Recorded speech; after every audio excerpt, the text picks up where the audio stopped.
Man, this is lifestyles of the poor and unfucking fortunate. But I tell you what, but bitch, we got views. First place I ever recorded anything, like anything. Yeah. Rap. We're in Joliet. This is Joliet, Illinois. This is when I was very young. I was 18 years old, and there was a studio in that side room. That was the first place I ever recorded. I walked in with Harley Davidson boots on, Levi jeans, and like a potato set, like poncho, you know, those old school things. Yeah. And they were like, "The fuck," you know what I mean? Hell yeah. Yeah. That's dope, dude. So where we're at right now is called The Hill in Joliet, which I'll show you. They had the old project. I'll show you. Yeah. Yeah, I was the only white dude over here.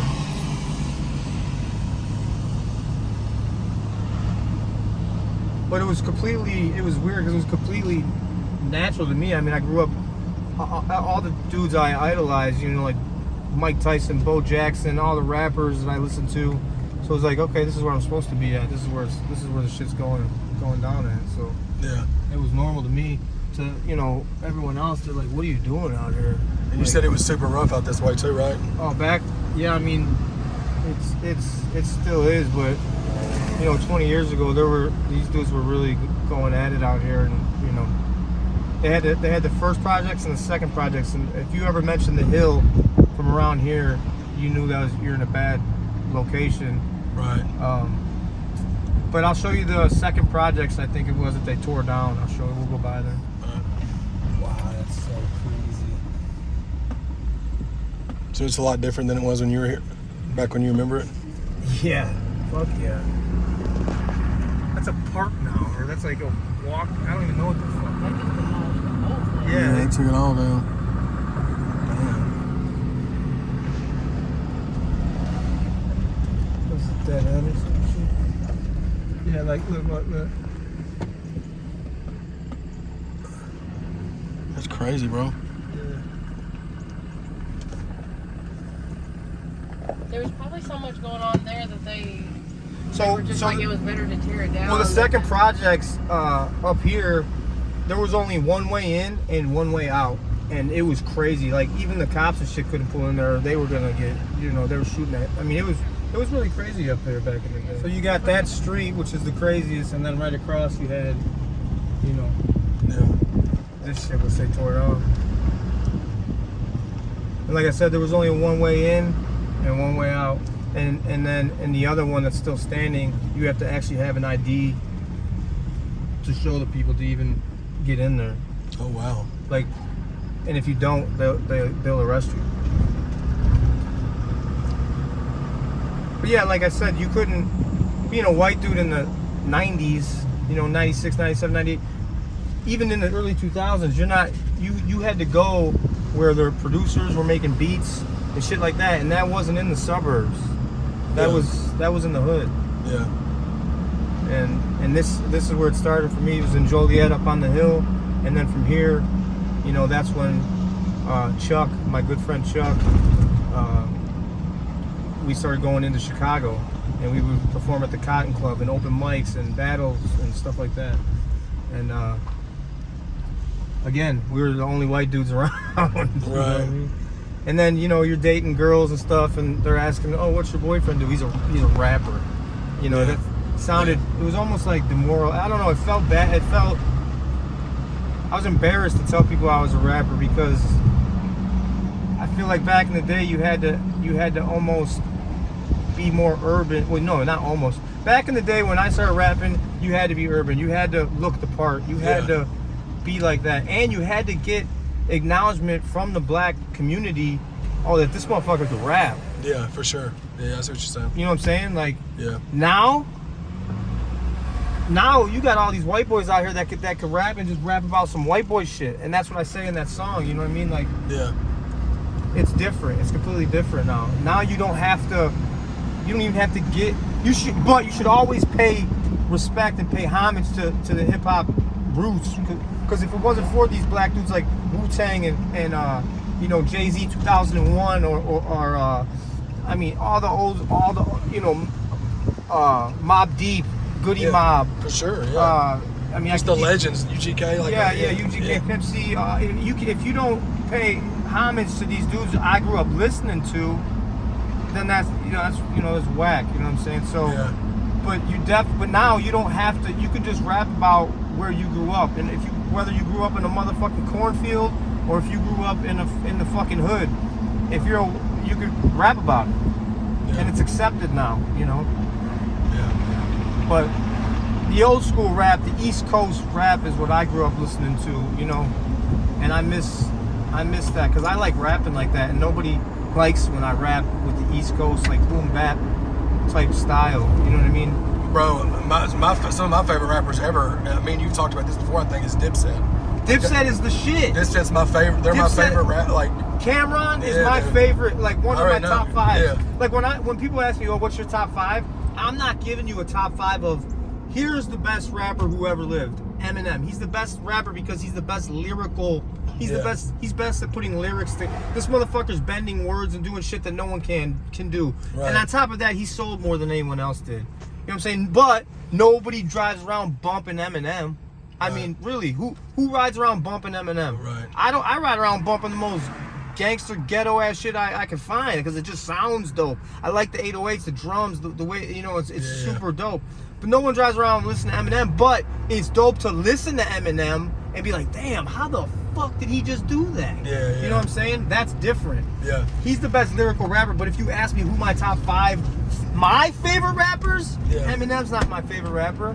But do I acknowledge he's the best? He's the GOAT. He's the best rapper of all time. But my top 5 favorite rappers off the top of the head, I gotta go with Biggie. I fell in love with that dude. His style of rap. Wu-Tang's my favorite rap group of all time.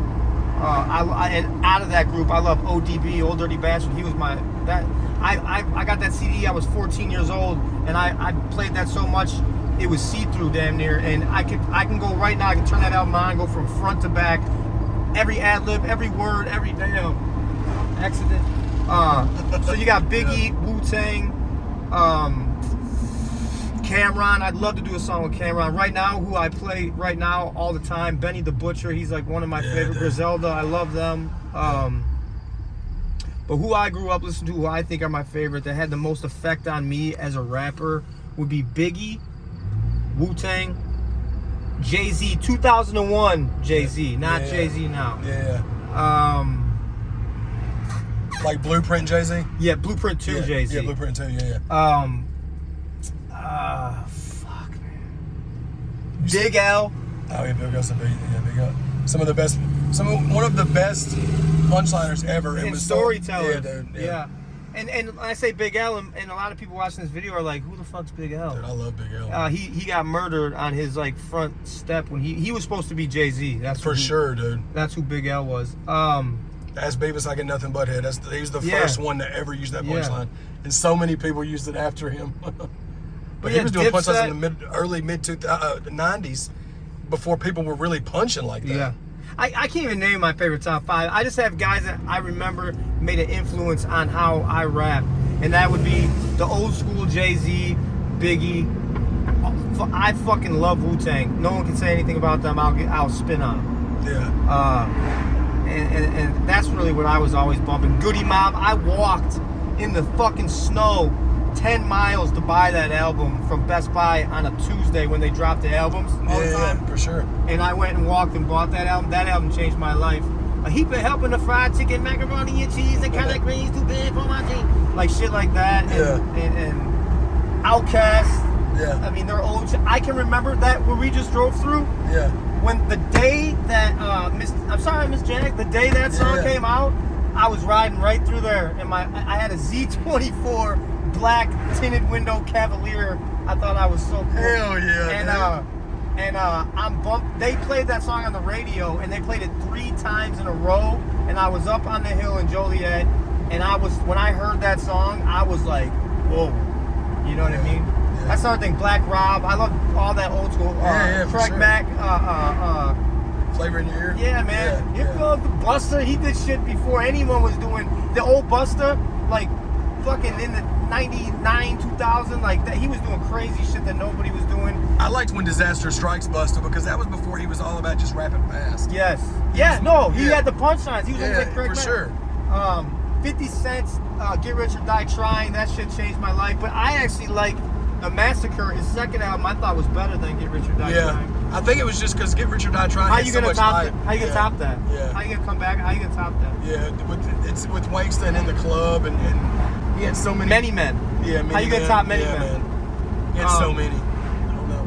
But yeah, like, even before that, you know, like Rakim, I never liked KRS-One. I just didn't like his voice.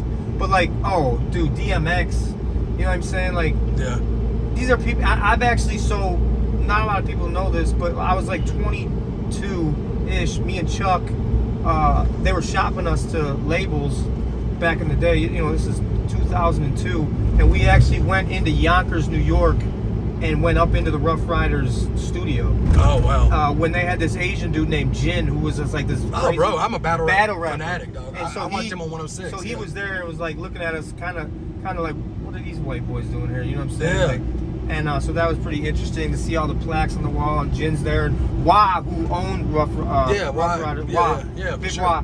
So he pulls up in an Escalade, and on the back of the Escalade, instead of having it was a white Escalade, pearl white, and on the back of it, instead of having the Cadillac emblem, it had the RR, Rough Riders emblem, and instead of saying Escalade, it said Rough Riders. And I was just like, oh shit. And we're in Yonkers, we're in New York. I never really been out of state except to Kentucky, you know what I'm saying? Yeah. So I was like, damn, this is fucking insane, you know. And he took us to, like, it was just really eye-opening being in New York. I hate New York.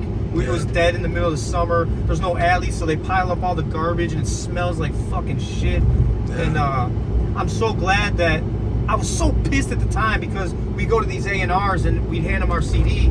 This motherfucker's on a computer typing or whatever the fuck he's doing. You know, this is before the like big time internet. But little fucking, he's like typing on his little bullshit computer, and he's like next one, next. And at the time, I'm so fucking pissed because I'm like, dude, we just worked like. That's your life work. Yeah, bro. Like, what are you doing next? You're taking phone calls and not playing with your little fucking computer. What are you doing, dude? And I'm so glad, you know, I never got signed to a label, and I'm so glad because I wasn't even ready. I wasn't even good enough even to be. I would have been like it wouldn't have been good. But you didn't know you weren't ready then. You thought this. I thought this is it. Yeah, I'm sure. ready. So, but now looking back, and because of the position I'm in, as far as you know, I did very well for myself independently, and I, you know, I've done some big numbers and stuff like that, and so a lot of people will show me their music, and I see what that A&R was doing. He was listening, trying to find. All right, they got any kind of. He knew what he was looking for. So when I hear someone's music, I automatically know right away if I'm in the just like picking out a beat. You rap, just like picking out a beat. You know, in the first 5 or 10 seconds when that fucking 808 drops, right? You know if you're gonna like that beat. Now look where we're at. We just went from that to fucking Green Acres, dude.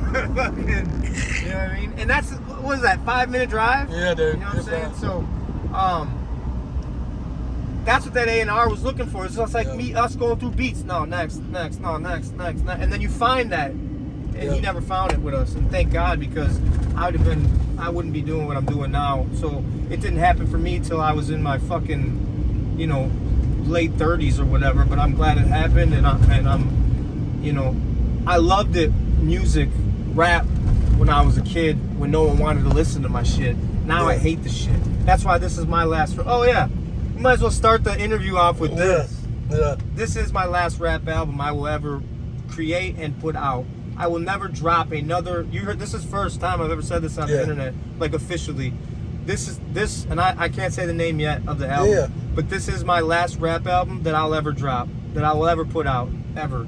I will never put out another rap album again. However, I will do features for some of my buddies and stuff like that. And when I do shows, I'll still perform the same, you know, those old songs and stuff. But I'd like to start making different kind of music that I would like some country rock, you know, Leonard Skinner type shit. You know what I mean? For sure.